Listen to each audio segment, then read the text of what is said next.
વિષય છે જો મને ગાંધી મળે તો.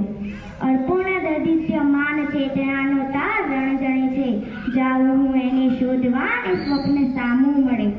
સાચે આમ જ બને કે ઉઘાડું અંતરની આંખોને અને સામે મને ગાંધી મળે. હા, જો મને ગાંધી મળે તો વાત્સલ્ય સબર કે સિરે હાથ ફેરવીને પૂછે કે બેટા હિંદ કેમ છે? ભીતરમાં કંઈક સળવડાટ થાય અને અંતર અતિથિની ગળતામાં ડૂબી જાય કે સત્ય, સદાચાર અને અહિંસાના પરમ આગ્રહી એવા મોહનદાસ કરમચંદ ગાંધી અહીંયા ક્યાંથી? અંતરવાચા ફરી પાછી ફૂટે અને બાપુ કહે, મહાભારત અને બાળકોની ખબર લેવા આવ્યો છું. સત્યનું આચરણ કર્યું એની આ ફલશ્રુતિ છે કે ફરીવાર મને અહીં આવવા મળ્યું. પછી તે મારા હાથમાં પેલું જર્જરિત થયેલું ત્રણ વાંદરાનું રમકડું જોઈને પૂછે કે બેટા હજી તું બાળક જ રહ્યો? હજી એ રમકડાથી રમે છે? પણ બાપુ એ મારું પ્રિય રમકડું છે. સાંભળીને ક્ષણભર હરખાઈ જાય.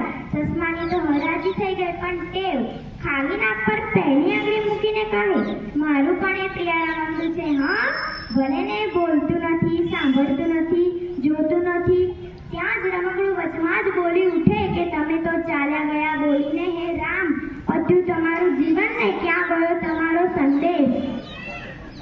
ગુલામ માણસ, અનૈતિકતા અને વિદેશી વસ્તુઓના વપરાશની જળ એવી તો ઊંડી ઉતરી ગઈ છે આ 77 વર્ષોમાં કે સ્વદેશ પ્રેમ માટે તો તમારે એકડો જ ઘૂંટાવો પડે.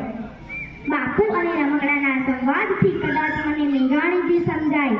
સત્તા નિયમોની ધારા કેરી ચંગાલ, ભોળા કંગાલ કાજ ફાસલા પસારે, ધનિકો માને મુક્તિ, ગરીબોના લાલ રક્ત, સત્તાના ભક્ત આજ શોષે કર ભારે.